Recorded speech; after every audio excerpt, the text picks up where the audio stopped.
How to lock Facebook Messenger app on Android. Hi everyone, I'm here to assist you today. Without any delay, let's jump right in.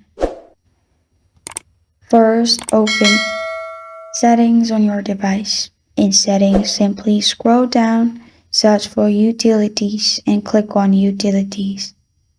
After you click on Utilities, click on App Locker in here. In App Locker, simply verify it's you by adding your lock screen passcode. Then click on Add Apps in here. After you click on Add Apps, scroll through your apps and select Messenger. Make sure there's tick mark in Messenger.